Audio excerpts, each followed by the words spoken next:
So your word is yours? Yeah, I'm ready. Yeah. We good with English? No, it's not good in the I gotta do Lithuanian. Okay, ačiū. I got that. Labas.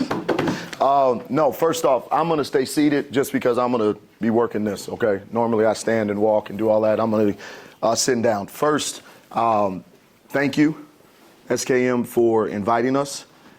This has been a real pleasure. We've enjoyed it, the coaches, the players, but from a club standpoint, the hospitality has been fantastic. And I look for people that do what they say, right?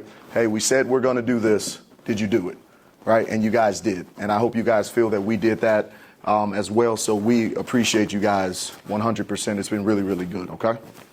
All right. So I was asked to talk about just the development of point guards specifically. Okay. I'm going to get into that in the second half. All right. A little bit. I have to give you just a foundation of how we develop at M14 and then tell you kind of what we do with point guards specifically. Okay. So first off, just so we can understand just a little bit about myself. Okay.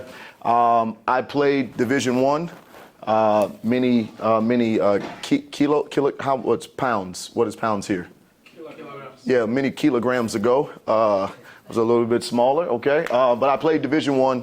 I finished up Division II. College, I played for Southern Illinois. At that time was Bruce Weber, who used to be at Kansas State. Matt Painter, head coach of Purdue. Chris Lowry is assistant coach at Northwestern Illinois College. I transferred and played JUCO, and then I went to Illinois State. At that time, Porter Moser, who's the head coach of Oklahoma.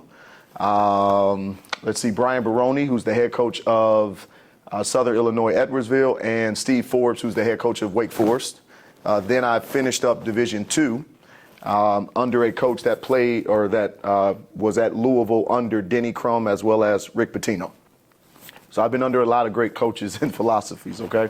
I played professionally in England, Bosnia, Germany, and I played for Rwanda's national team. They bought my citizenship. I was a naturalized citizen.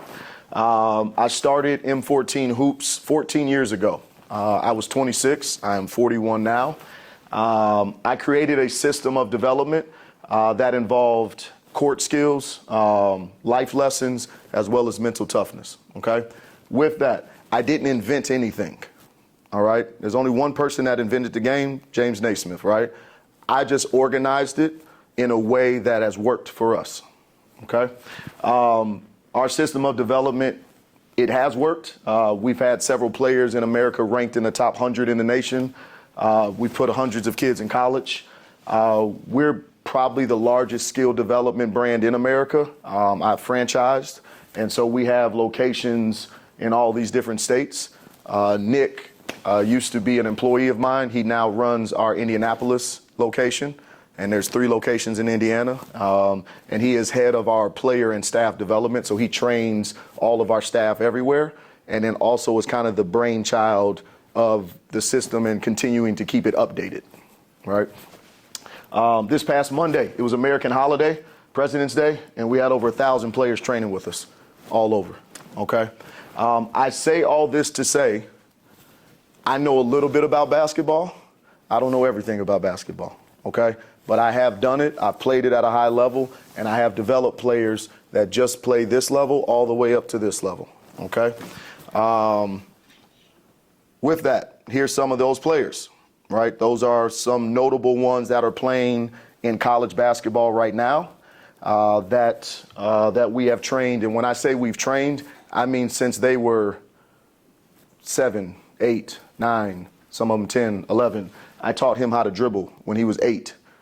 He's 6'8" now, okay? So we have really developed these kids as well, right? So there's other ones and lots of them on the boys and girls side who we have developed through the years, okay?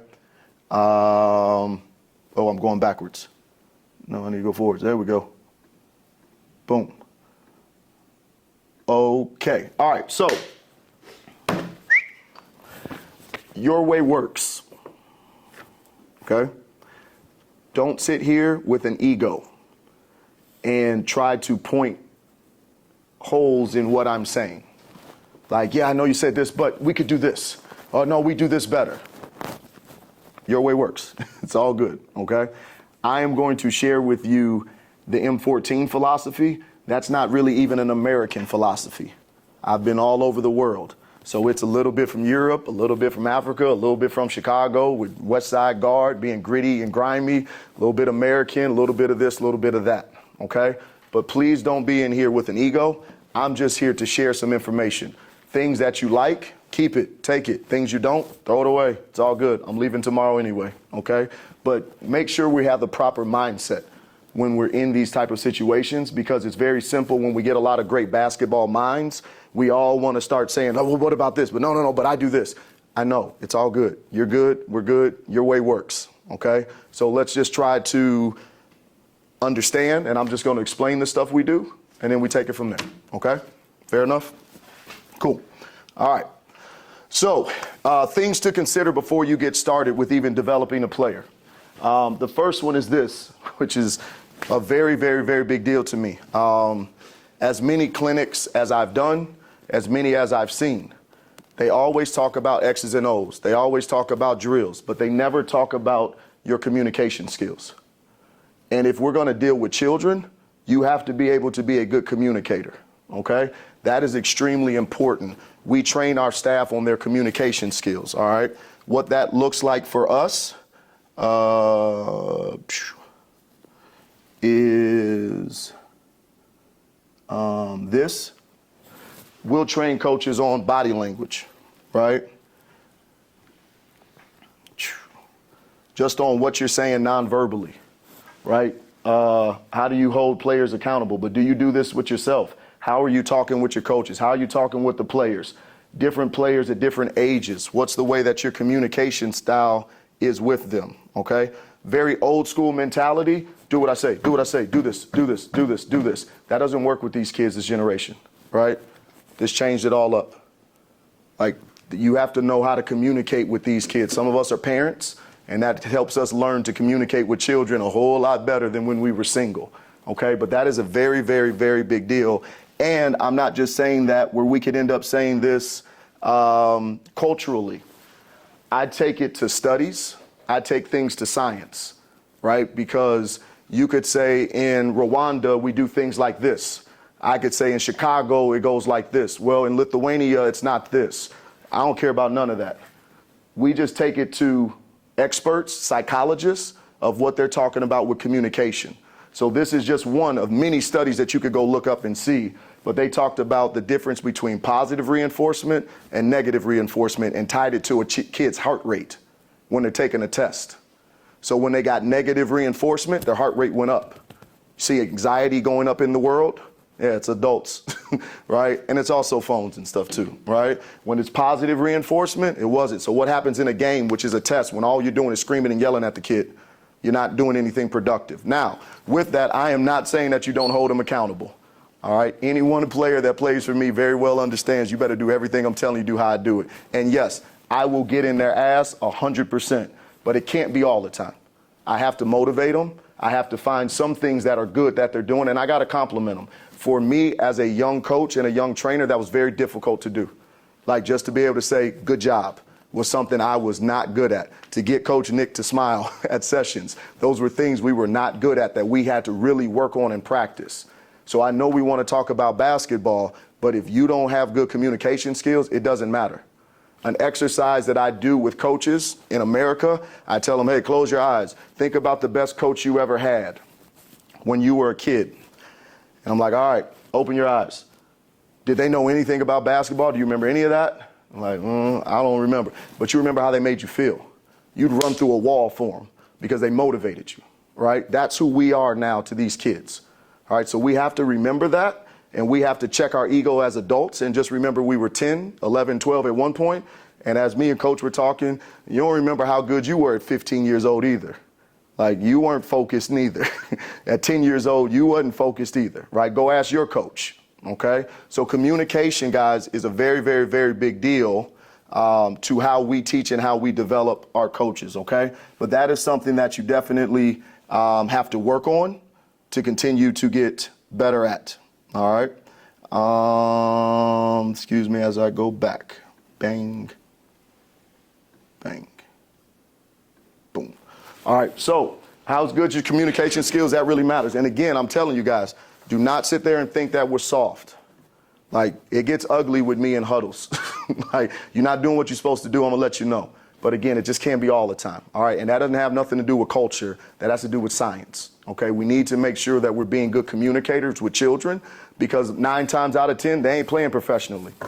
They gotta go get a job, right? So the stuff that we're teaching them, that stuff matters for when they get older, all right? The stuff I challenged the 12 and 13U on, when they were getting tired. Hey, you got to start talking to yourself, because you listen to you more than you listen to mom, more than you listen to dad, more than you listen to a coach. So you have to talk. That's a sports psychology thing, right? Where you have to say, no, I'm not tired. Or let's think about the goal that we have in mind. The first question I asked the older group, right, when we started working with them, what's your goal? Does anybody want to play American college? Does anybody want to play professionally? Okay, keep that goal in mind this whole time. Because then it's not about me, it's about them. Hey, is that how hard you need to go to get your goal accomplished? All right, well, let's try that again, right? Those are sources of motivation, okay? Next thing, are you the right player to develop them? Or excuse me, the right person to even develop the player, all right? I don't think any information is hidden.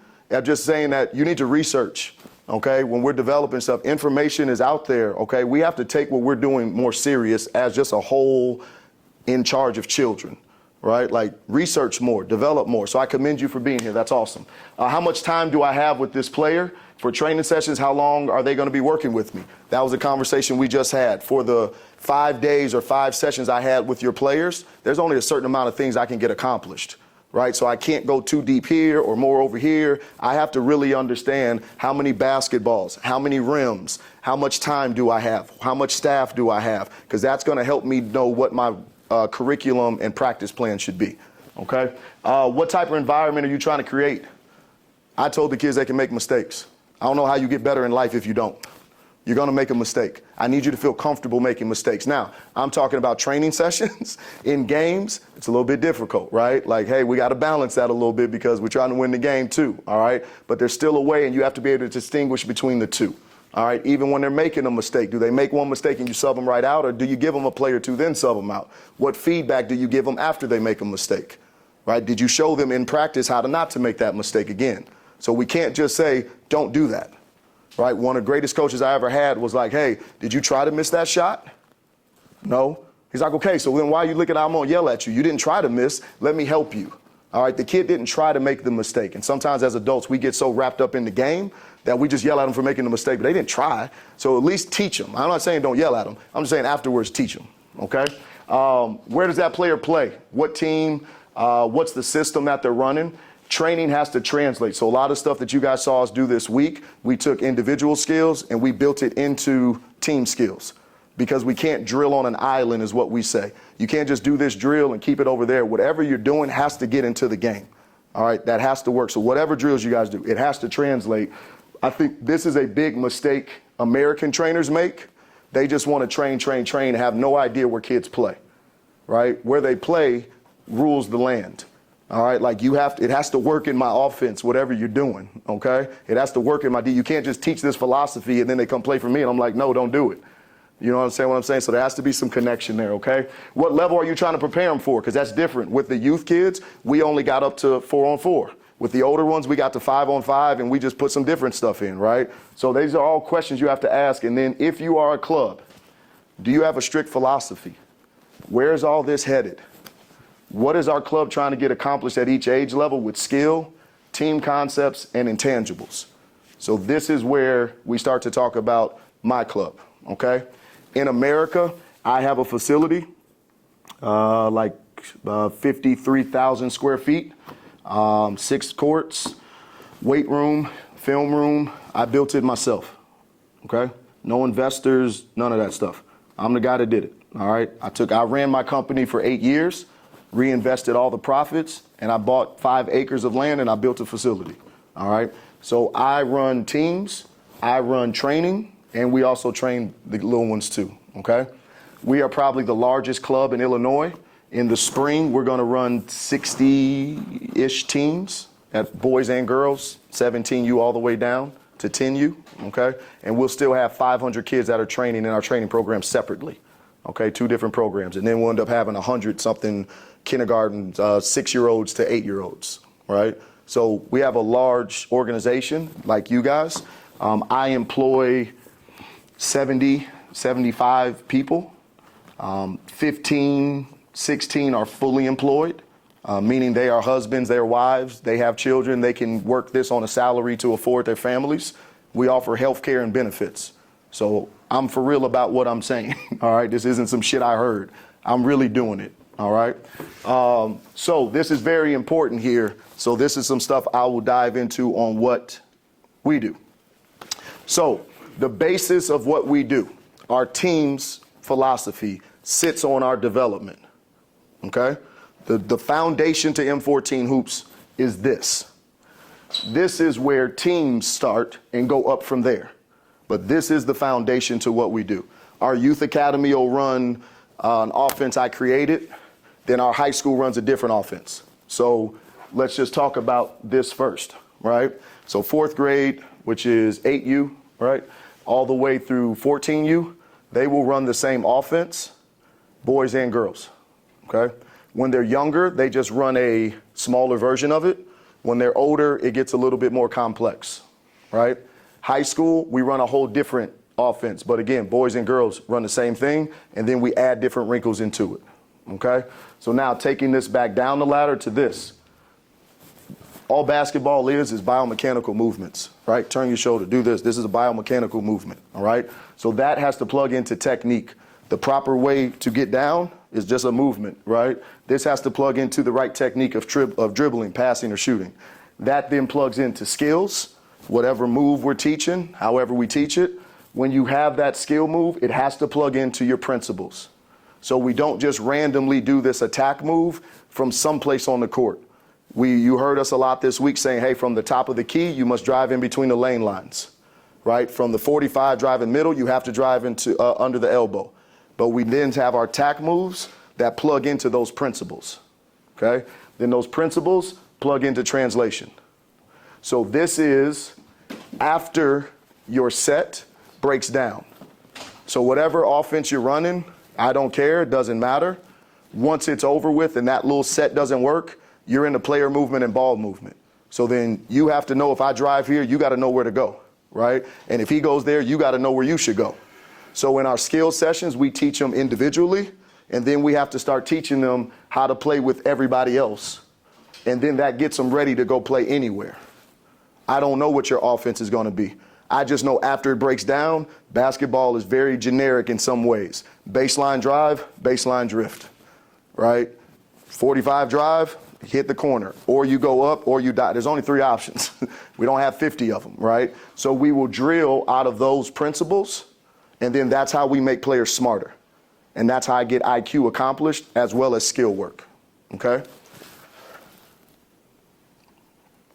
For us, all right, so our youth academy, okay?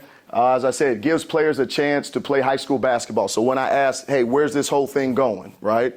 I have to give parents an understanding of what it is to be part of M14 Hoops. So we tell them at 8, 9, 10, 11, we are going to get your kid on the high school team because in America, that's a big deal and that's more achievable, right? Playing college basketball is very difficult. And here's why I know that. Can we see that? I'll make it a little bit bigger.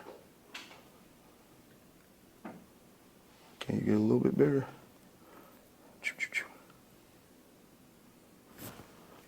Okay, so we would be on this line right here. This is America's statistics, 540,000 high school seniors, boys. 18,000 play Division 1, 2, or 3. That is 3.5%. 1% Division 1, 1% Division 2, 1.4 Division 3. Women, about 400,000 girls play high school basketball varsity. 4.1%, 1%, 1.3, 1.2, 1.7. Yo, those are the stats. That's real, right? So playing college basketball is really hard to do. So I can't tell a parent of an 8-year-old, you're going to play college basketball if you play for me, right? But if you end up getting to high school, now it's achievable. And then after that, it's puberty, okay? The two things I tell parents that'll change this whole thing up, and it'll work for you guys too, puberty. We know puberty. How do you say puberty? Yeah? And driver's license. It's gonna change everything up. Yeah. How tall did I get? How fast did I get? Perfume? Nah. Not playing basketball, I'm going over to the party, right? So those two things will change it up as they get to 15, 16 years old, right? I can't control that. I can maybe get you skilled and smart enough to get to the high school team. So that's where I'm saying, like, we have to have clear goals and objectives that we tell parents so they understand what this whole thing is about. Okay. Now, once you get to high school with us, if you play 17U on one of our top 3 teams, you're pretty much guaranteed to play college basketball, right? But that's tough to get to 15 to 16 to 17s with us, right? So that's the whole thing. Okay. So those are the stats. We don't like to do things that are just based on our opinion. I like facts. All right. So to do this, players must have what we refer to, and I'll get into this, we call a level 8 skill set. That means you're competent at a lot of things. If you were pressured, you could get the ball up the court. If you were open, you could knock down a shot, right? Like, you could create space if you had to. We want to give you that skill set, all right? And you understand terminology, using a screen, move without the ball, hand off, pick and roll. We need to get this accomplished with our youth, okay? 98% of the kids that play for us by the time they're 8th graders make the high school team. So I will have 6 to 7 8th grade teams, all right? Girl side, maybe 5 to 6. You have to get to the last team, and like the second half of that team are the kids that don't make the high school team. You can play on my 15, my 16, you're gonna make the high school team because we get kids skilled and they understand it. But this helps, think about this. We have a map that I hand to my directors that they give to the coaches.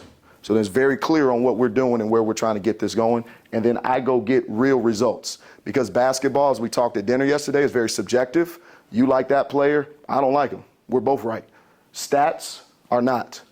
So we go back and we send a survey out to all the parents in the club and say, did you make the high school team or not? That's our test. That's how we know if we're really doing what we're supposed to be or not. Right? Otherwise, you just walk around with this false ego, like, yeah, I'm so good at coaching. How do you know? Because you won some games? Who cares? They're 7th graders, right? Like, what happened after that? Okay? So those are the things that are important. So here's our objectives that are non-basketball related, because all of this layers the skill that we do, layers on top of IQ, layers on top of intangibles. All of this stuff is packaged at every grade level. So similar to education system, right? You don't get multiplication before you get addition, right? So then I must know at 4th grade, you have to get these things. Now, if you're good enough, get these things. Cool. But you got to at least get these. That way parents can hold us accountable and say, hey, my kid didn't get the slam dunk. Whoa, we don't teach that until this age, right? So those are the things that make it very clear and very easy for coaches, easy for parents, easy for us to make sure we know what everybody's getting, okay? So at this age, dude, we just want you to learn it and love it. Just learn the game and love the game. That's it, man. Just positive, have some fun.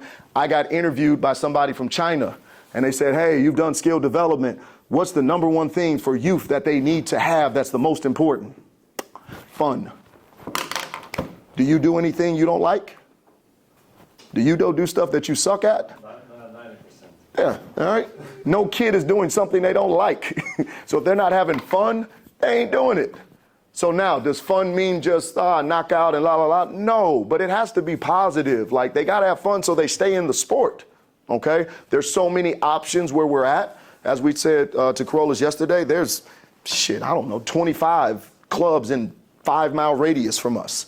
Now I'm like, I'll just go over here. No, I'll go over here. Oh, I'll go over there, right? So, like, we have to really make sure that that's important and they're still getting taught, because part of having fun is winning, is being good, right? Like, that stuff is fun too, okay? This ages. We want them to accept and inject.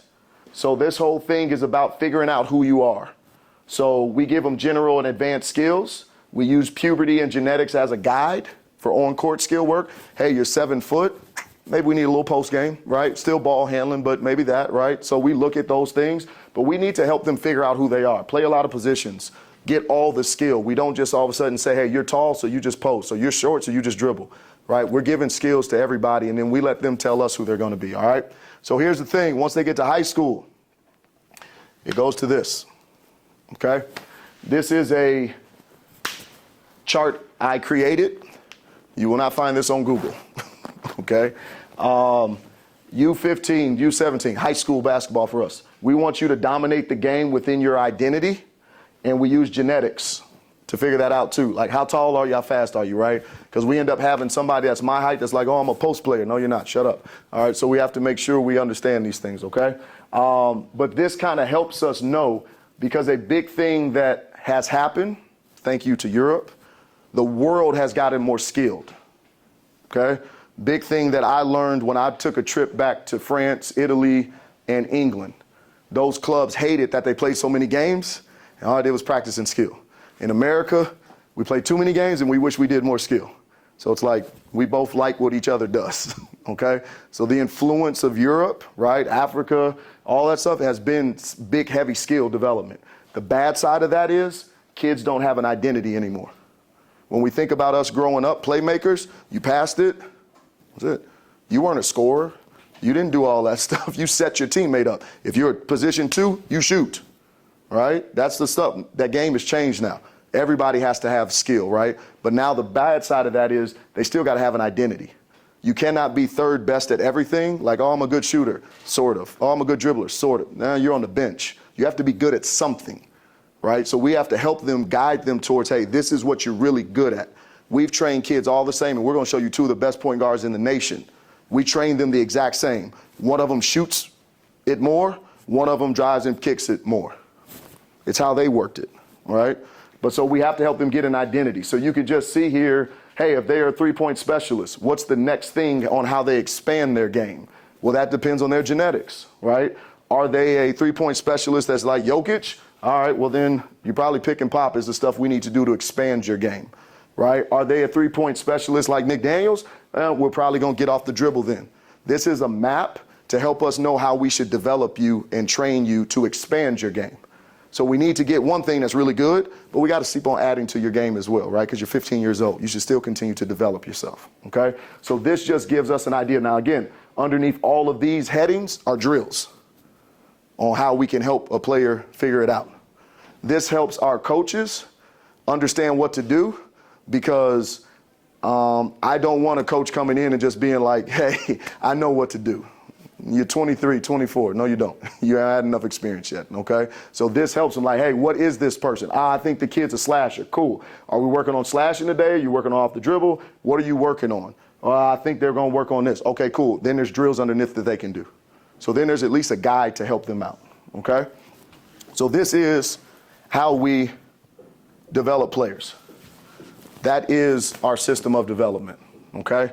Now, there's programming on top of that, fees, pricing, blah, blah, blah, all that stuff that gets layered into that. But that is our development system, okay? Are there any questions just on that? So you just having practice in your club, because like in the States it's different stuff, like high school, middle school, right? So like they go to your practice, they go to middle school practices. How you communicate with the coaches, or you when they go to the high school, it's over. Gotcha. Work, or I got you. for them to get to the college. All right, so I'm going to explain it.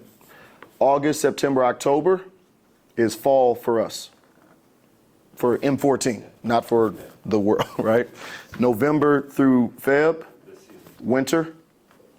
March through May, spring. June, July, summer, okay? So tell me, do you want to know, Your season is during the season. No. Do you want to know training or do you want to know teams? No, because like you have to, like the player has to practice with you and play for the. So you want to know teams? Because there's different Yeah, but you.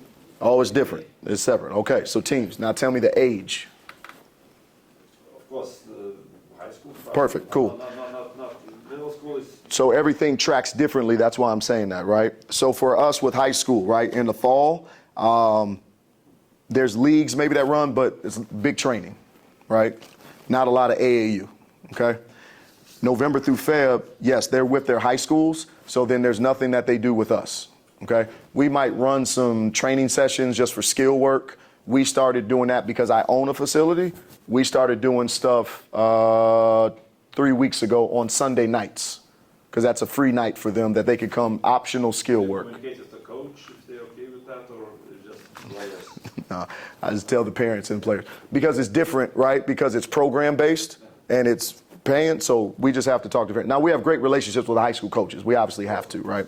Once we get into AAU, so middle of March, here in about 2 weeks, our spring season starts. Okay. So that's your team. Yes. So at our club, high school, 15, 16, 17, they will practice 3 days a week. But that's my club because I own a facility. Generally, people practice 2 days a week. If you have top 100 kids in America, they don't practice at all. They show up to tournaments. They might do skill work on their own, but you're getting kids from different states, right? Because there's rules that we have that we can get kids from bordering states, states that touch us, right? So I could get a kid from Indiana to play or Milwaukee because that state touches Illinois, but then we can't have practices because it drives too much, right? So it really just depends. It's not just one set rule of like high school does this. Like if it's really, really top, they don't even practice, right? If it's local in your club, right, and you still could be good, right? Division I, Division II, it's fine, right? And you don't have a facility, probably 2 days a week is normal and standard. I do 3 days a week because I own a gym, right? So then they go March, April, May. And then also, June, you don't do anything. You go back to your high school, and there's a little small high school summer leagues and all that. And now there's an NCAA evaluation period during that, okay? Then July, you come back and you finish the season. That's what high school does. Every level does something kind of different just based on their age, right? What about physical abilities? Do you work on them? Lifting, agility, Yeah. all that stuff. So I do because I have a weight room in my facility, right? So it's a separate program that they can sign up for, but it lines up with their practice days, right? So I have a head physio, physical trainer, and he's the one, and he's got certifications, all that stuff. It's not like me in there doing some stuff, right? So it's a real full-time employee, and he's the one that runs it with his staff. and is it different, like separate practice, like? It is, yeah, separate program, so that a kid that's doing the team doesn't have to do that. Because like in Spain, like at that age, youth, it's like 3 hour practice. Yeah. So as much they stay in the weight room, if they take hour and a half in weight room, they come in the gym, 15 minutes shooting, and then hour and 15 minutes practice. So the big difference, well, the big difference with Europe, America, or actually the world and America, youth sports, $19.4 billion industry. It's just a lot. Like I can afford to pay 15 people a full-time salary with benefits, right? So it's just, people pay so much more, so it's just a whole different structure. Right, so then we charge for the weight room opposed to that. If they don't do it with us, then they'll go somewhere else and they'll do it separately at it. We have little businesses that specialize in physical training, right? So they'll do that stuff. That's a bigger deal now in America than it was maybe 15 years ago, right? So not just these kids, all the kids are doing running, dribbling, jumping, that sort of stuff. That is something that I learned in England. I took a class there. And they said that my generation was the last one that went out to play, right?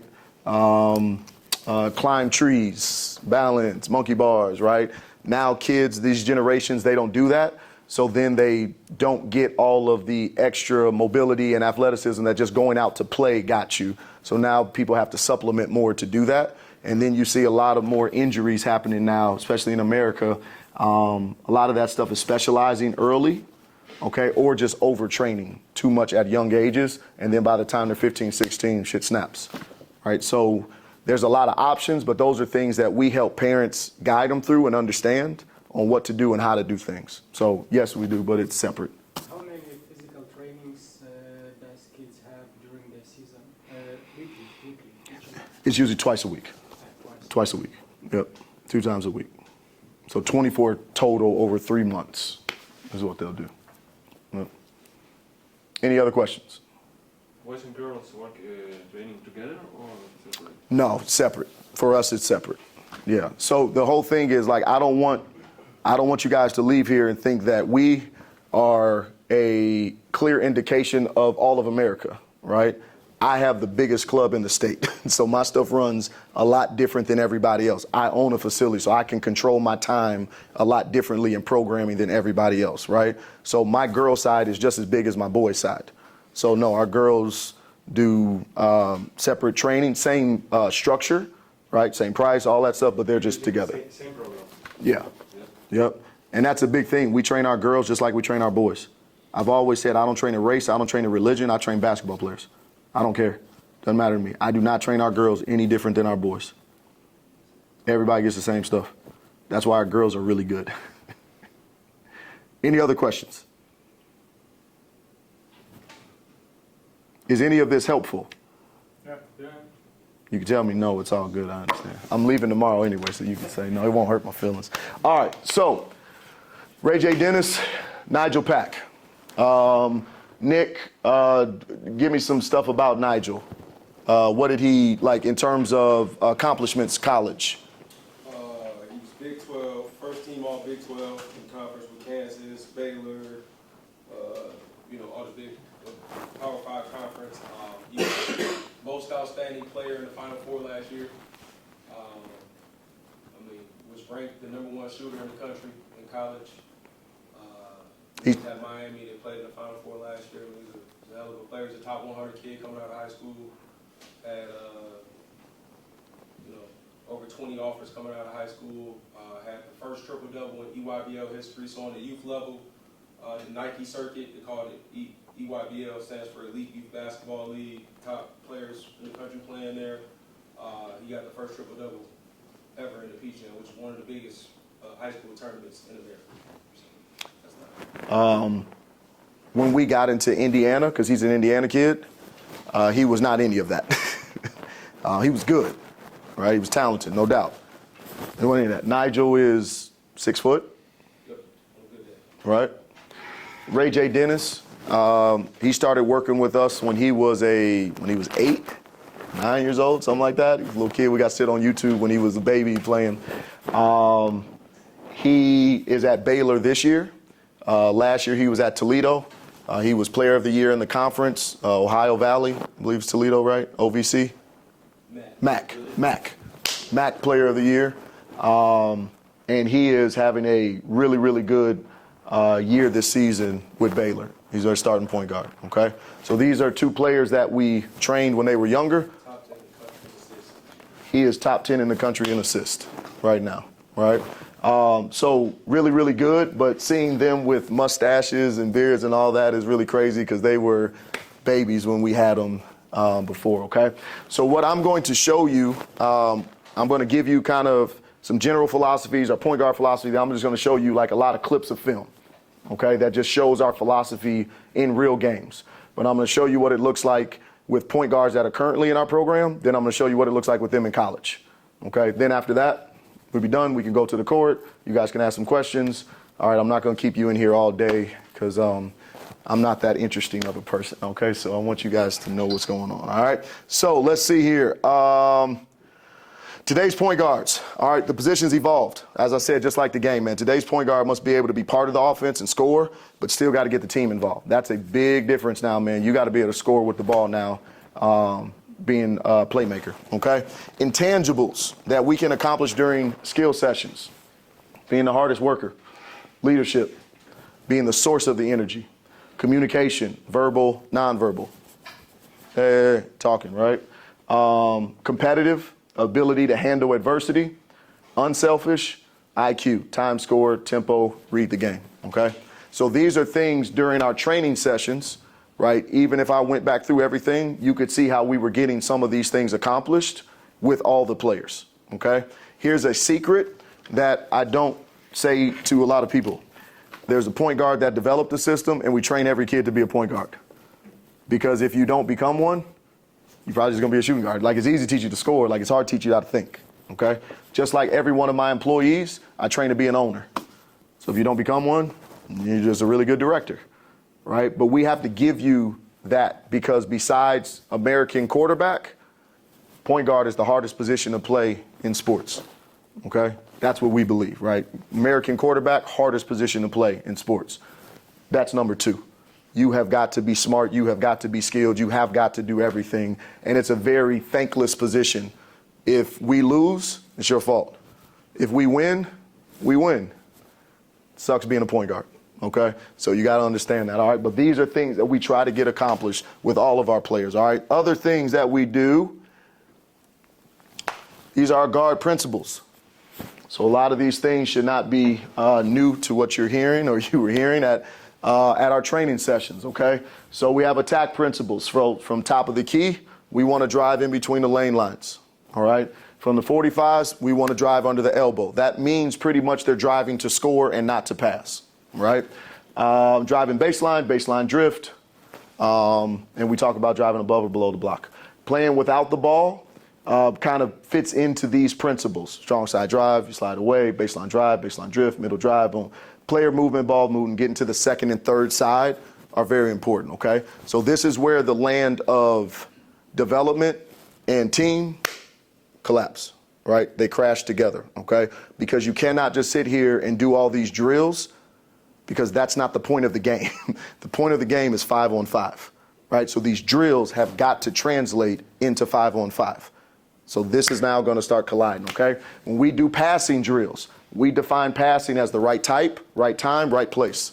That's what a pass is. We don't sit there and say just because you transferred the ball to your team, that's not a pass. A pass is the right timing. It's the right type of pass, this pass, that pass, this pass, and at the right place. So a lot of stuff we were talking with the players on, like, hey, stop throwing them out their shot. Stop doing those things. So there's all these little things we're trying to clean up with players as we continue to drill and skill that we're getting accomplished with them that translate into the game, right? Like, you need to be able to pass the ball. No strips, no blocks, no deflections. We say that's 3 rules of a good guard, all right? You can't get stripped going to the hole, turnover, right? You can't get blocked. Blocks lead to fast break layups, and you can't have any deflections when you're passing the basketball, okay? A lot of times with college basketball in America, and I'm sure you guys do it too, they chart deflections defensively, right? Want to know how many times you're tipping the ball because that makes them active hands. So then offensively, you can't be a good guard if you're constantly getting deflected. All right, so then that's different angles of passing. So we'll work that into different drills. But again, that translates into the game, okay? So these are rules that we'll have. And again, these are kind of what I'll say are our foundational rules, okay? As we were just talking, does this drive and slide away end up meaning they could circle sometimes or go back door? Yes, absolutely. We will build on to these drills, but this is the foundation, right? This is the stuff that you have to have. Then from there, we're going to start giving you more things and more things and more ideas of what you can do, okay? That is a big deal, guys. You cannot, in sales, right? If we're not talking basketball, in sales, they'll train you on you can't show up and throw up. Hey, you really want to buy this phone, man? It's really the best phone ever, man. It does iPhone, it got Instagram, it's got all the apps, man. It does everything, man. You'll really love this phone. It's super awesome. It costs $1,000. You want it? Like, you can't just show up and throw up, right? You got to break it down and actually look at the kid and see if they got what you were saying. And if they didn't get what you were saying, stop blaming them. You suck at communication. You need to work on it. That's the whole thing that coaches don't do. They blame the kid. I told you to do this. I told you to do this. Oh, they didn't try not to. Maybe you need to work on how you're saying it to them and find a different approach. Those were the things that I did at 26, 27, 28, 29. But I had to do that because I was a point guard. So I knew my 2 guard got motivated because the girls were in the crowd. So when I needed to push him and stuff like that, I'm like, man, we got all these girls watching. You don't want to play hard, man. What you doing? I knew my post player. He was motivated by food. Like, bro, after we get done with this, we're going to eat. You know, they're giving us pizza and shit. Like, come on, dog. Like, and I'm not lying to you, right? I, in the huddles, had to talk to them differently to get them to do what I was wanting them to do. That's high-level point guards. You got to know how to, that's high-level leadership, though. You have to know how to communicate with your clients, with your players, with your teammates, with your coworkers, life. You have to know how to communicate, And probably a bad way is to blame the person you're talking to all the time that they don't know, right? So even when I was out there with the players, I'd stop and say, hey, can you say this in Lithuanian, please? So we can make sure they're understanding it. It's not me. I'm not here to show me, look at me, look at me. I need them to know what I'm saying. So if it's easier that you hear it in your language, fine. It's all good. First thing I asked you, are we good on English? Because I want to make sure you get the information. I'm not here just to show up and give you all this information and leave. I want you actually to learn something maybe, okay? So that's the stuff that's very, very, very important, all right? So that's our basic stuff. Now the waters get a little deeper, specifically with our point guards, okay? We teach them 5 ways they can score. 1, free throw line, right? End of the game, bonus, you got to be able to make free throws, right? That also means they're attacking and they're getting fouls. So we really want to make sure that they're doing that. Second way, off-ball reversal, okay? So after you initiate the offense, ball reverses, hey, this is the time you need to look to be aggressive. So with kids, and when I say kids, I'm talking about 18 and under. They're kids. Like, they still need to learn. Hell, adults, pros, you know. Where is it that I look for my opportunities? Because that's what's the most difficult thing, as I said to the older group, for any athlete. How do I take my practice and put it in the game? Any sport, any athlete, that's the hardest thing to do. How do I work on this and have the confidence to do it in a game, right? And so as coaches, we need to help them. What we say is read the map. Hey, this is your time right here where you should look to be aggressive and attack. Okay, so off ball reversal, now they catch it. Well, now we're back into an individual skill move because it's a closeout situation. Maybe it's shot fake. Okay, they took the shot fake, now you drive. What do? Do you drive to score or do you drive to pass? Oh, you drive to score. That sounds like you drive with your shoulder. Okay, now what do? Do you slide away or do you go here? It just plugs right back into basketball, guys. Right? Individual skill, gonna go into principle. Principle's gonna go into translation. Okay? So we help them understand where are you supposed to look to be aggressive and how. Okay? Early shot clock. Got the rebound, not pushing it hard, just kind of coasting up the court, change speeds and go. Right? We always say that if you can slice the court, do you guys use the term slice? If I'm dribbling up this side and I get to that side, we call that slicing the court. Okay? Like in transition, I'll just get to here. We have rules in transition. You catch the ball, same side, look ahead. Right? If that's not open, slice the court. Get to the other side of the court. Because there's a lot of confusion. Everybody's running, big fellas, this, that, and third. If you can get this way, there's daylight on the other side. So we would teach our point guards to slice the court like crazy if ball side's not open. But that's under our transition rules because you slice and change speeds, right? So it all still connects, okay? Late shot clock, end of the game, end of the half. Hey, you got the ball. You got to be the one that's doing something, right? So we'll talk to them there. And then obviously in transition, okay? Now, here's the whole thing. Off ball reversal, another thing that we really emphasize is catch and shoot threes, right? I think Coach K, before he retired, he said this. Oh, goodness. What do I do? Push the button. I push the button. Oh, the screen. Do that. I got a touch screen, too. I got one. My fault. Sorry.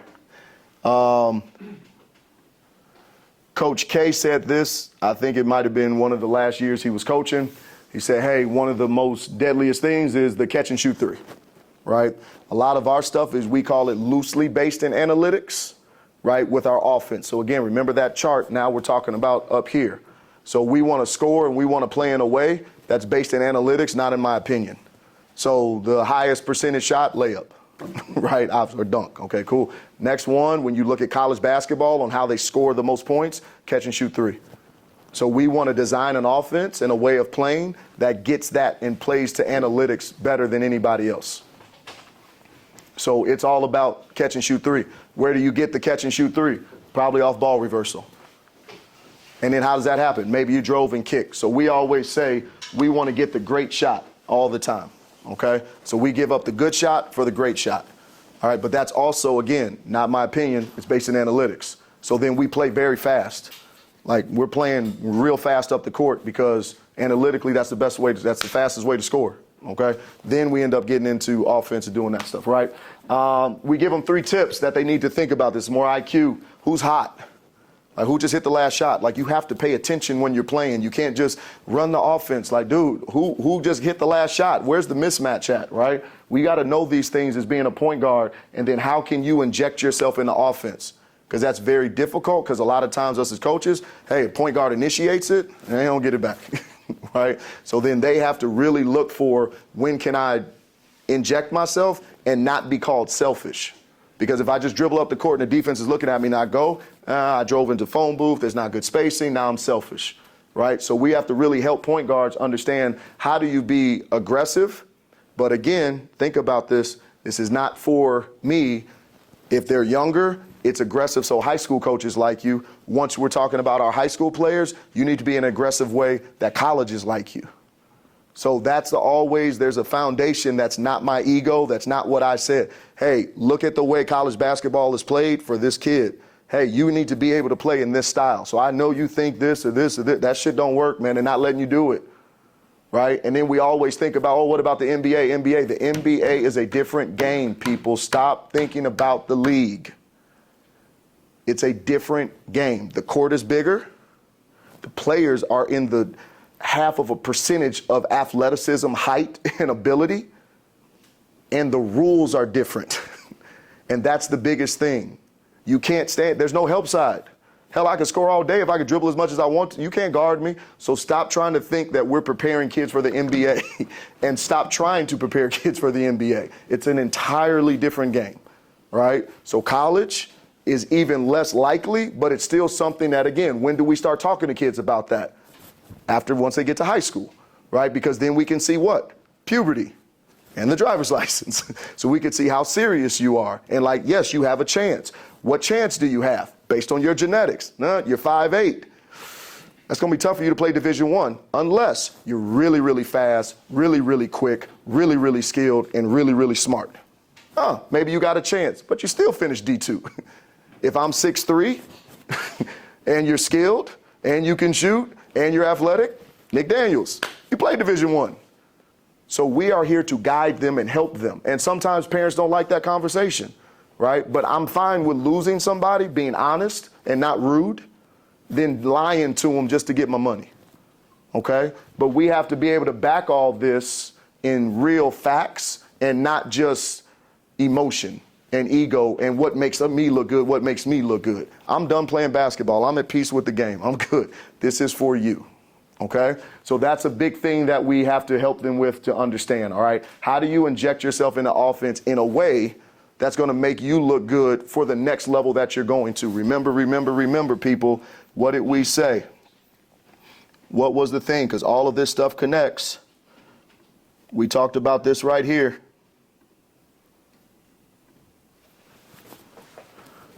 Where's all this headed? Right? So the stuff that we're saying to them, it has to be different at this age. What am I preparing you for? The way I'm telling you to play is going to evolve, right? Just based on what I'm trying to get you to this level or that level. So we have to be very, very clear so we can understand this, guys. Basketball, and you guys are geniuses with this sport, right? Dude, if you don't write this stuff down and organize it, you're fucking all over the place thinking you're doing it the right way. How good's your communication skills, though? That's where I'm saying. You have to be able to organize what you're saying so you can be efficient with your communication and you know where this whole thing is going. So when people come to me, basketball or business, how did you build this facility? How did you build this whole thing? I actually took the time to build out manuals and things of the way that how we do it. Where is this? Here we go. This is a Nick Daniels special. When I say we train our coaches and we train our staff on stuff, we talk about ratio. So exactly what I was telling you. Like some of you guys saw us and the players, there were more players than 10 in the lines, right? There was reasons why that happened with knowing how much time we have and hey, your staff has never worked with us before. So I'm not interested in a bunch of repetitions that's not correct. I need to see it. But in America, we keep a 10-to-1 player to coach ratio. We're keeping this on how we're training our staff. There's all of these different nuances and things of how the session should go and what we're doing. And guys, you even saw this. We took them on a ride. It was real intense. It was tough. It was challenging. Then it kind of went down. Free throws, water. There's all of these different ways that we're doing stuff that helps them understand it, even to charts of where coaches should stand, where they should go, the different lanes. Like, we take this stuff really serious. So when people ask, like, well, how did you get so big? Because I don't know if anybody else has sat around at 27 coming up with these charts and shit like this instead of going to the bar. I was single then, too. I didn't have no kids. It was good. All right, so what I'm saying is you have to take it, you're taking it serious. Maybe there's a different way of expanding that, right, with just organizing things. And guess what it makes it better for? The player. Number one phrase at M14, keep the main thing the main thing. And the main thing is the kids. It's not me. It's not my ego. As I told colleges when I came out here, this was not about my ego and let me show you what I can do, what I can do. I'm in service. I'm trying to help the kids, man. I really want them to get something in those 5 sessions that we had. Yeah, we could have did this. Yeah, we could have did that, but they wouldn't have got anything.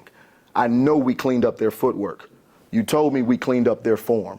I know we motivated them more. I know things really happened with the experience they had with us. That's what we want, and that should be our job as leaders in basketball.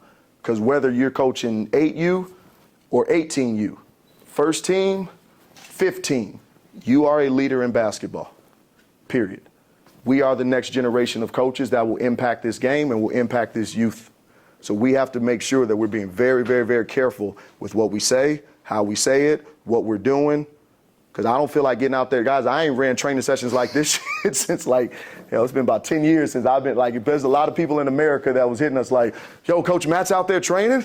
Coach Nick is training. We don't really get out with players anymore. Our managers are this and this and that. But if I'm coming, I'm coming. I'm not bringing it. I'm coming like it's 2012. I'm bringing it, right? And the 3 weeks and 4 weeks before, my ass was in the weight room. I'm in the gym. I'm working out. Like, I'm not going to come here, and not because I want to impress you, respectfully. I want to help these kids, and I'm not going to fail them. That's the reason. I'm going to make sure I'm prepared when I get in front of children every single time, right? So that is the motivation and the self-pride that you have to have when you get in front of kids every single session. And that's difficult. That's hard to do. But that's why we have the best business in the state and probably in the nation. That's why we did it, because we push our staff to do it this way all the time, okay? All right.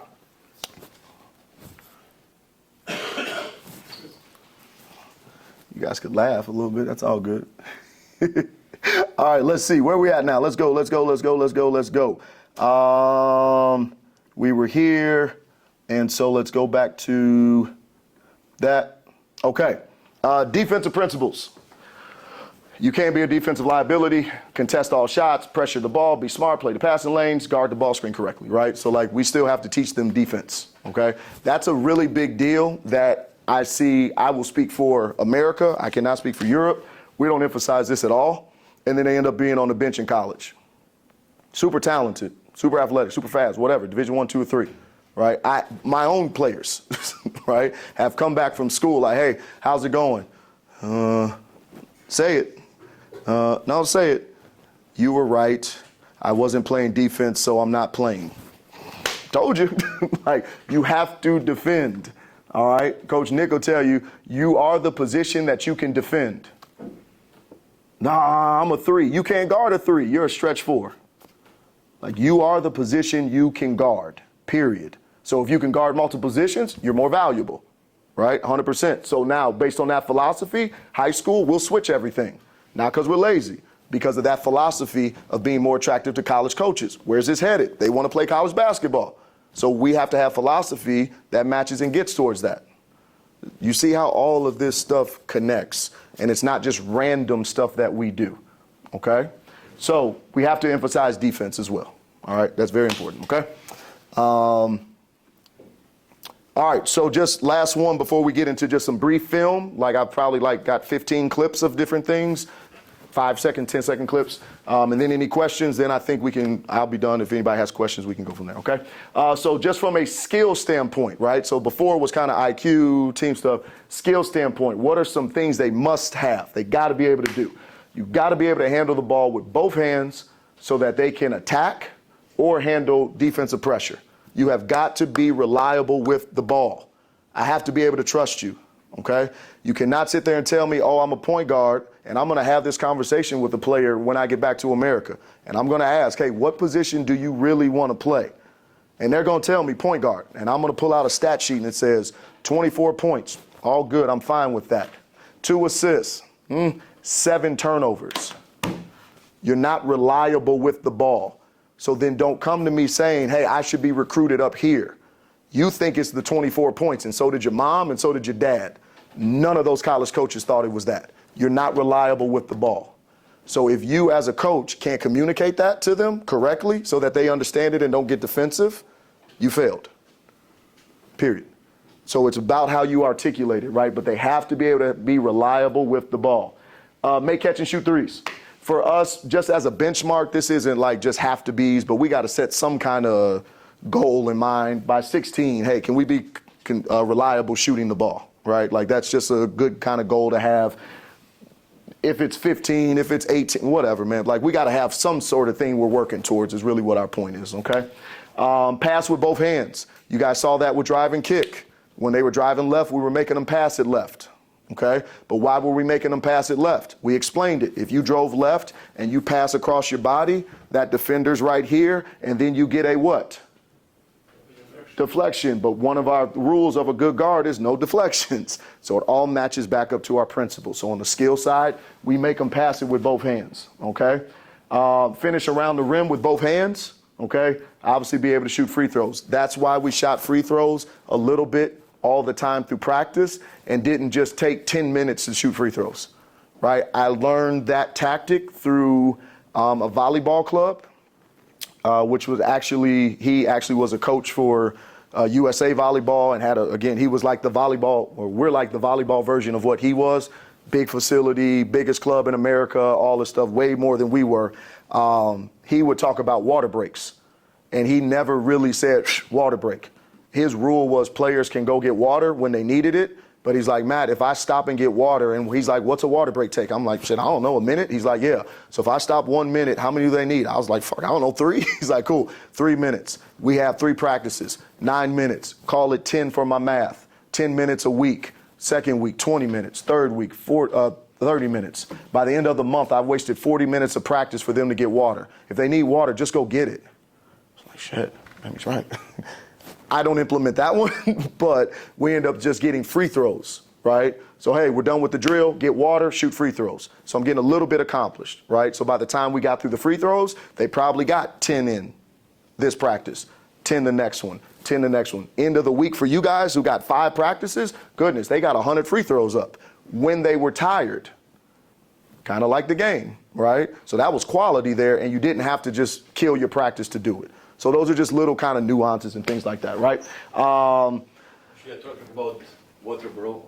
You got one. Does anybody else need one? You got it. Thanks. You got it. Yes, sir. You got it. You got it. That was great timing. That was good timing. Anybody? Cool. 6 skill objectives. We pounded this one this week big time. All right. We build players from the floor up. We teach ball handling from the floor up. We teach shooting from the floor up, period. All right, so footwork, footwork, footwork, footwork. If anything that I hope the players left with was footwork, all right? Feet are super, super important, okay? Crafty with the ball, all right? Get 2 feet in the paint whenever they want. Collapse the defense. That's what we want out of point guards. You have got to be able to beat the person in front of you. If one person can guard you, and you coaches heard me say this, if one person can guard you the whole game, you're not valuable. You have got to make somebody else guard you. Okay, that makes you more valuable. Then you make the right decision. The right decision is based in principles, sir. And about Vilnius from Chicago, you know him, yeah? From Chicago Lithuania. I do. Yes. So we said also we have only 2 practices per week. So how long we are going? With mine, Yeah. my club does 3 once you get to high school. But how hours? Oh, 90 minutes. 90 minutes. 90 minutes, yeah. Everybody's about 90 minutes. Yeah, you guys are 90 minutes. That's a standard American. Also for 8, 10 years or over all age? 90 minutes, everybody. 1 hour for us stops with the babies, so 7 years, second grade, 8, whatever, 7, 8. We do 1 hour. Everybody else is 90 minutes. Training program, team practice, doesn't matter. Standard, yep. Once you get to third grade, you go 90 minutes. Yep. So only 3 hours per week? Makes it tough. You guys got a better system than us.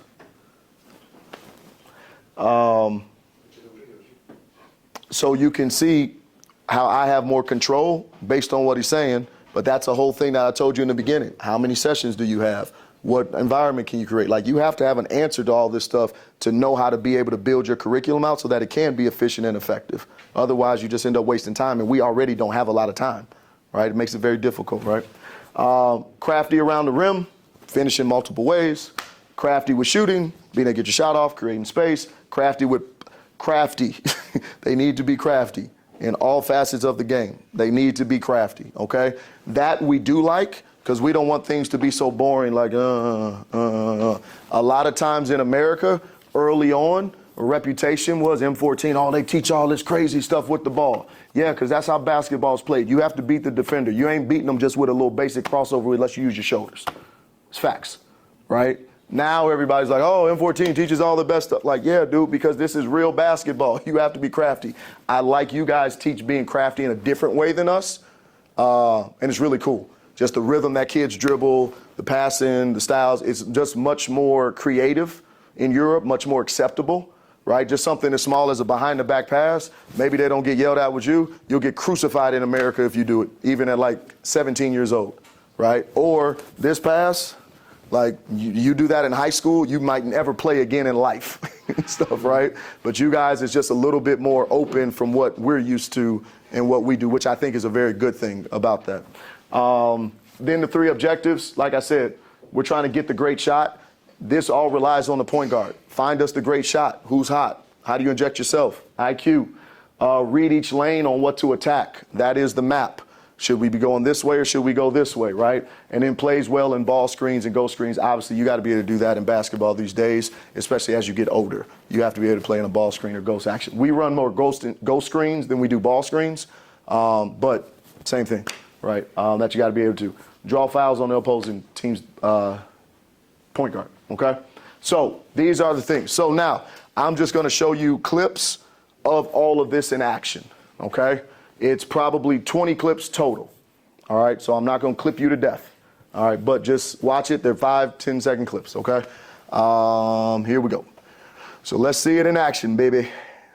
Okay, so we worked on some of this stuff, so I hope those of you that were working with us, you can see some of these things now translating to a game, okay? This kid is going to end up playing Division I. This is all about understanding passing, IQ, boom, attack baseline, and we catch, and one more, boom, done. We teach that. That wasn't on accidents. Drive and kick principles. We talked about this. This is the same one that did the one more pass. This is what crafty looks like. Bang, drive, kick, make the right pass. Right? We want these things to happen. This is not him doing this on his own. We have taught them how to do these things and look, because we're not like in an offensive set right now. This is after it breaks down, how you just need to know how to play basketball. It's the hardest thing to do, is to really teach a kid to play basketball, because they don't even know what that term means. We love saying it as coaches, like, just play basketball. What does that mean? And here's a good one that you love. Read and react. What are they reading? And what do they react to? You don't know, right? Well, I don't want to make them robots. I do. I want you to be smart robots. Like, I need you to know in this situation, here's your 3 options. It's not a free-for-all, right? Like, you have to be able to know how to break that down, so then see it translate into the game, okay? So those were assists. Using the baseline. One of the best to ever do it, Steve Nash. So let's just see him. Boom, use the baseline there. And we have to be able to be crafty around the rim to finish. We really teach our point guards to use the baseline. So yes, you're going to see a lot of pistol action with us, because that's part of our philosophy and it puts us into our principles easier. Boom, use the baseline for the kick. Okay, that's NBA level. Let's see high school. This is understanding passing, drive and kick principles, baseline drive, baseline drift. Boom, attack the big, there, circle up, boom. Look at the ball movement. He understood what to do because this kid on the second side dove. That kid dove. He already knows what to do. He knows what his looks are, right? So that's the thing where we build it up where it could be, wait, you said baseline drive, baseline drift. Yes, as a foundation. But as they get older, we're going to teach them to stay in the ball handler's eyesight. Wherever that's at, you need to stay in their eyesight. The worst thing ever is a kid doing this. I'm open. They can't see you, bro. Like, you got to move over so they can look where you're at, okay? So we help them stay in that ball handler's eyesight, and then the skill of it, catch and shoot, right? Next one, understanding passing, using the baseline, okay? These are all different point guards, all different years and seasons. So we are going to set up actions that are transferable at different levels of basketball. Because again, what were these kids trying to play for? They're trying to play for American college looks. So then we want to teach them and set them up in different actions that make American colleges like, oh, that kid knows how to play. That's a small difference than saying, hey, I'm running this offense. I'm running the offense that y'all think is good because these kids need to get there. Let's figure out what you guys think is good, and I'll work my way backwards, and then I'll just teach it through those philosophies. Okay? Just a little bit different. Again, using the baseline. These are 17U kids. Okay? This is actually this last summer. Boom. Dive from the opposite 45. We teach that. Okay? Off the baseline drive, second side action, like you saw before. We're going to dive the 45 and we're going to hold the corner, okay? Because on help, yes? Can you do full screen? I can try. Is that any better? No? Press the square button next to YouTube. I just want to make sure I can get out of it. So much better. Thank you. Boom, hold on, let me just try this. I want to be able to make sure I can get out of it. Okay, then we're back good again. Maybe I can just do this from this. Nope, I got to go back to present each time. Okay. Shebang. I'll go with you. I'll figure it out. So a lot of the stuff for us is we're going to put the big in that pistol spot and we're just going to kill them. Like, we're going to destroy you all day baseline. But we want to be able to utilize the baseline. We're going to dive opposite 45. We're going to hold the corner because one person can't guard two. Okay? Because this baseline defender is supposed to go to help. So now you have one defender that has to cover the corner and this. If he dives in front and he takes him, then he's open. If he dives and he doesn't take it, then he's open. But what that does is put this playmaker in a position to make a decision. We don't tell them which one to make, and they read the game. And then the baselines are like, whoa, that kid's smart. Man, that kid's got an IQ. They don't realize we train them on these things because this looks like our baseline drive, baseline drift drill. So we take the drill and we put it into our system, and then it works. And what's it work for? The kid. And then the kid gets recruited. And now we did our jobs, all right? So this is what that looks like. Boom. And then we finish, okay? I'm going to try this right here to see if this works. Nope, I got to do it every time.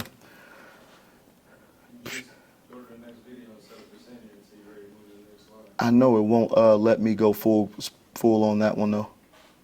But I'd let you do it if you came up here.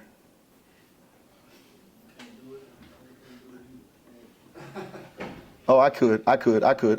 That's good. We're good. Okay. So same thing. This kid is 15U. Real crafty kid with the ball. Real crafty. Same thing. Pistol, kill the big. Boom. Dive him. Be crafty finishing around the rim.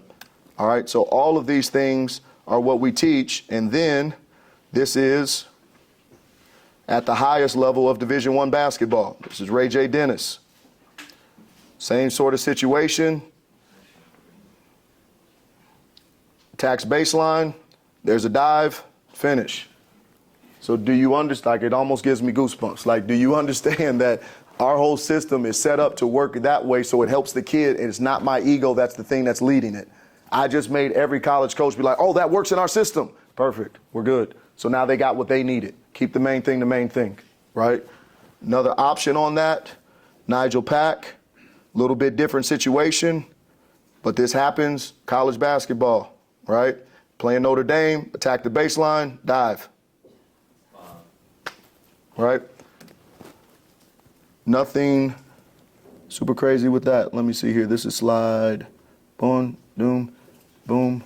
Yes. That. Okay, defense. Because we do emphasize that. I know sometimes we don't think we do that in America, but we do. This is what we talk about with contesting all shots. Same point guard. This is 3 years ago, by the way. Boom, contest it. All right, so this is slicing the court. Slice through, boom, change speeds. We work drills like that, though. That's not something that's just random. There's no way I can pull all this out if it's not based in all of our philosophy. 5-on-5 just gives us an opportunity. Okay, look at number 3 and look at this effort. When we talk about the source of energy, he's flying all over. He's even covering this person and he's not supposed to. He's supposed to cover it. Then he covers this side of the court and he's the one that gets the steal. Like, that's the effort level. So when I was talking with your players and I said, hey, if number 3 is the one that sends the film out, he didn't score. These kids think that coaches only look at them if they score or if they're the one that got the direct assist. But no, dude, they looked at you, you sent the film out, and the college coach saw this. They're like, oh, my goodness, look at this kid's energy. Look at the way he covers the ground. Look at what he does. And he had nothing to do really directly with the offense except he's the person that really helped them get the steal. Like, this is what energy and all that covering the floor looks like. Like, we have to help them with that, okay? What's defense look like at the highest Division I level with point guards?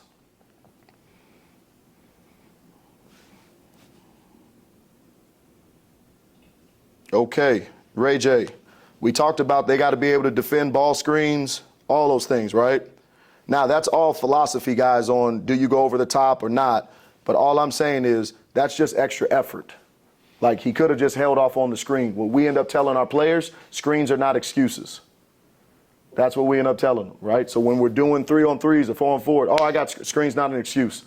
Well, you told me go to figure it out, but you can't give an open 3 up. Why can't we give an open 3 up?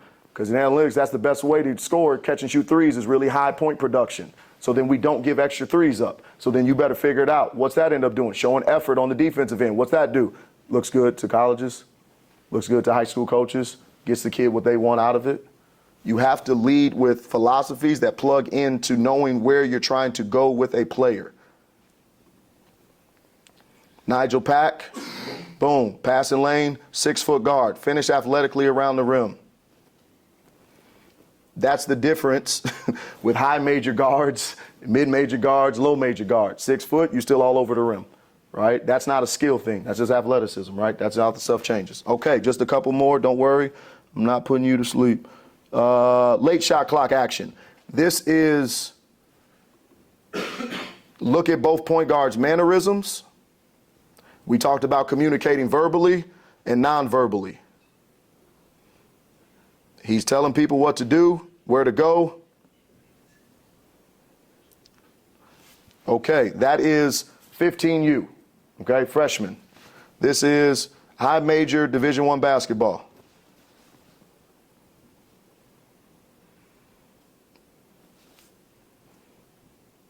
It is exactly the same mannerisms, the same way, attack, finish crafty around the rim. What I'm telling you is I'm not trying to show you some cool thing in basketball. You have to plant your mind in the development of how they understood how to do that. That's the stuff we teach our point guards. You got to be able to communicate verbal, nonverbal. So what were we doing with pistol action? I gave them 3 options. They could just pass, boomerang back, or they could keep it. I kept telling your guards, yo, do this, do this. You have to do it. You have to say something. It's super small, but I can get that accomplished in a training session with communication.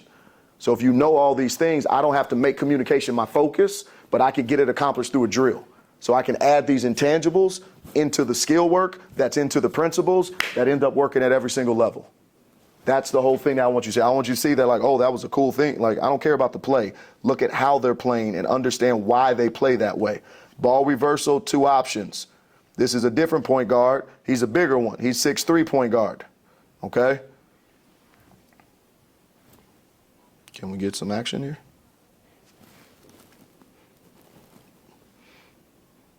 I don't know why that's... Okay, there we go. All right, we're out. Okay, this is no offense. This is just us playing basketball at this point. Cut, move, hey, ball reversal, back doors. That's a drill we talk about and we work on. Playing without the basketball.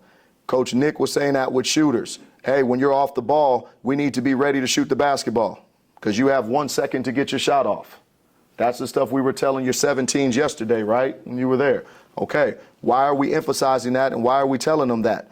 Because maybe they want to play higher level basketball and you got 1 second to get your shot off. And guys, nobody's closing out like this at college. They ain't doing that stuff. They're jumping and they're running you off the three-point line. So if you want to shoot, you better get your shot off. So then what do we tell them in training sessions? You better be shot ready. You better be locked and loaded. That's the stuff that we're emphasizing. So there's a lot of different things now that I'm going to go back out there in a second and show you the drills. You're going to hear them in a whole different way now. You're going to see the reason why, like you're thinking, oh, they were just trying to talk about just going this way. No, you got to hear all the little things that we were building into them that are really big things that really matter when they're sitting talking about translating it at the highest levels that they're going to be able to. What is the level they're going to be able to? I don't know. It's based on genetics. How tall are you? How fast you jump? How quick are you? But regardless, you're going to have these different things, okay? And I believe we only have 2 more. Don't worry. Early shot clock. So again, what are the 5 ways we're teaching them how to score? So now they have to help them look for these opportunities. So this is kind of that early shot clock situation. Boom, crafty, yes, finish. Crafty around the rim, crafty with the basketball. Finish in multiple ways. Early shot clock here, different kind of situation, different point guard. Let me get here. Early kind of shot clock, pushing, going, knowing that you have an identity. So what's the difference between those two? Jaden isn't really a great shooter yet. He's 15. When do I want you to really be a great shooter? 16, right? I'm trying to get the other things accomplished, and I need him to have an identity. His identity, hella crafty with the ball, can beat anybody, really crafty around the rim. So don't pull up and shoot. Nigel leads the damn college three-point shooting percentage. Shoot. They have to have an identity, and they have to play within their identity. Okay, that's very important. And again, I think that's something that coaches don't necessarily help that specific player do. They just wrap it in a position. You're a point guard, you're supposed to do this. You're stretch forward, you're supposed to do this. Look at them. What way are they good, and how do we know how to help them? Map. Now we know what you're good at. Now we know how to expand your game. Now we know who you are and we can help you. And again, what's the most funnest thing to do, guys? Score, right? So that's what's going to get them attracted. We get all that because we want them to have some fun, right? But there's some kids where we're like, yo, we got to find you something because you ain't nothing. You are none of these things. So we need to get you something that you can do, right? What is it going to be that you're really good at, and how do we expand you from there, okay? Last one. Yep. Transition. Last way, besides free throws, that we tell players to score. Him once again. Boom, we're gone. First look, not there. Slice the court. Super crafty. Stays around, and watch this again. Whoops, and under. Be crafty. Huh? It's the same guy? Yeah. Be crafty around the rim. He's a sophomore. He's high school. He's only 15. He's not old yet. Here's the thing I want you to see though, okay, with him. Look at the first thing he does when he gets the rebound. That's the first thing you better do. And by the way, his coach, that's me. So first thing you better do is you better look up that court. Like that better not be none of this stuff. That ball better be flying up the court. Why? Because we want to play in transition. Why? Because layups are the best way to score analytically. It's not about just run and gun. I didn't make up the analytics, right? Synergy did that. I had nothing to do with that shit, right? So we need to play in that way because you have to be able to play in transition because it's played fast. And guess what, man? It's just more fun, right? These kids still got to have some fun. Has to be a fun style of playing. So we want to play fast, but we want to play disciplined, okay? Transition here. highest level college basketball. Shot up. Notice point guards rebound for us too. Kicking it, changing, crafty around the rim. Boom. Footwork, footwork, footwork, footwork. Again. Let's see what this one is. Let me get here. Outlet, and we're gone, and we slice the court, right? So this is what I mean by there's daylight on the other side, okay? This is why we teach them slice the court. Because if you can just get through all of this stuff right here, there's nobody on the other side. So we teach them to slice. Now, this is a later slice, no doubt. We'll teach them to slice by half court, okay? But still, if you can get through this, there's nobody there, okay? And obviously, you got a big who's smart, knows how to play. Last one.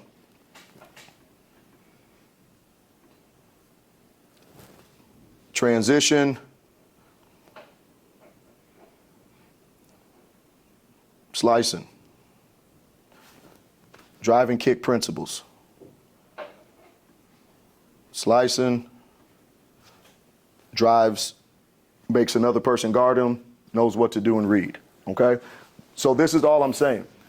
Anybody else watching our players, be like, oh man, that's cool. You don't understand that we can show you film and drills of us doing these exact things in the game, and then we just build it up and they play that way. We're the ones that taught them how to do these things. You're the ones that are going to teach them how to do this stuff. All right? So that's a big responsibility, and you've got to have a clear guidance and a clear map of what you're trying to do with the players and where you want this whole thing to go. And that is why, again, I started with the first thing before you get to developing anybody. Guys, we got to have an understanding of these questions first. I know everybody wants to talk about the X's, O's, all the sexy stuff, dude. You got to understand this stuff first. Then you can start to work on your development. Then you can go from there. How do you communicate? It's based in facts, man. I don't want to hear nothing about black, white, Europe, Asia, I don't care. Like, all of a sudden they got enough stats on negative reinforcement, positive reinforcement. Do the research for yourself, right? So you can work on it. Work on your game. So you can get better at this whole thing, right? Are you the right person? Does that mean, are you getting that information? How much time do you actually have? To your point, you got 2 days a week, 90 minutes. I got to be real efficient with my time then and know where I'm going, because that's all the time I got. I can't waste it, right? What type of environment am I creating? Is it competitive? Is it hard? Am I taking them on that roller coaster ride, right? There's some practices, I'm just going to stomp you on the ground. It's going to be real bad with Coach Matt today. But the next one, maybe not like that. That's on purpose. That's not on accident. I'm not emotional. I'm an adult, right? These are children. Don't forget that, okay? Where does the player play and what's the team system? That's for you trainers who don't coach. Dude, that is a big problem in America. They just train and they just then give it back, and then the trainer comes to watch the kid play and then judges the coach with the parent in the crowd. No, they're not letting them do this. No, they should let them do that more. Bro, would you come coach the damn team? Like, we're trying to win a basketball game. I can't have them out here deciding to do an inside-out cross 15 times, bro. Like, I'm sorry. So, like, we have to make sure this training translates. What level are you preparing them for? Because that's going to also dictate what you're doing. But at the end of the day, SKM, where the hell is this whole thing headed, man? What are you trying to get accomplished with each grade level, and how does it connect? Okay? Last thing I'll tell you before I open up for questions, the worst thing that can happen is that an 8-year-old plays for me, and then at 9 plays for you, at 10 for you, 11 for you. It ain't worse because we don't know that. It's worse because your philosophy is different than mine. You teach something totally different than I do. You teach something totally different than I do. That is confusing for a child. Why don't they do that with education if it was so awesome? You don't all of a sudden learn a different way to add. You didn't learn a different way to read. That curriculum goes and it's produced some pretty smart, intelligent people that are Lithuanian and American and African, like all that stuff, right? So that's a big thing that I saw with the systems that I was like, I don't want my system to be like that. I want to make sure it's consistent. So as they get older, they only deal with the physicality of the game, because that's tough enough to deal with somebody's bigger, stronger, faster now than having to learn a whole different way that last year the coach said go left, but this year the coach is telling me right. That shit's confusing, man. Right? So we got to be on the same page and be cohesive so that we're making sure that it's not about us and what we want. It's about what's the best thing for the kid and what do they need. Academy, work as a coach, you give me all programs? Come on, brother. Everything, yeah? Come on. No creativity for me? I have to do... Here's the creativity. We're going to give you right? You can pick one. Okay? Late game situation, draw up what you want. I don't care, right? Out of a timeout, you want to draw something up, go for it. Have some fun with that, right? No problem. But let's just say we run 50 is what we run at the youth level, and then you want to come in and say, I want to run flex. Not a chance. Not a chance. You run what our system is, period, right? And it's all in these principles, and that's the whole thing, right? We have coaches that want to do what they want to do. That's awesome, man. I don't take offense in that. I don't think you're a bad person. I don't think we're bad. This is just a bad fit. So you need to go somewhere else. This way works. How do I know that it works? Because all of the kids that play for us play in college. So it's kind of backed in facts. So we don't have to run into that a lot of times with coaches when they come over. Like, and there's some coaches that won't ever coach for us. Like, that's all good, man. I don't have a judgment against anybody. Like, dude, do what you want to do. I just know what we do works. And that's why I started this off with saying, guys, what you do works. It's fine. There's nothing wrong. Like, I didn't train Michael Jordan. I didn't train Giannis. He got pretty damn good with whatever way they were doing it. There's so many philosophies, guys. All right, but at the end of the day, you got to pick one, you got to stick with it, and you got to make sure that you can base it in facts on why it works, not just winning a game. Because we all know we could play 10, you win, I win. That ain't the whole thing on if it works, right? That's not what our club is based in, right? 4th through 8th, how many made the high school team? 98%, all right? Once we get to college, you play on my 3rd 17 UT, you have the option to play college ball. Now, whether you want to or not, that's up to you. Some kids don't want to play at small college. Hey, I'd rather go to big school. Like, that's fine. But you play on one of my 3 teams, national teams, you absolutely have an opportunity to play college. I stand on that. I put more kids in college than anybody else in the state.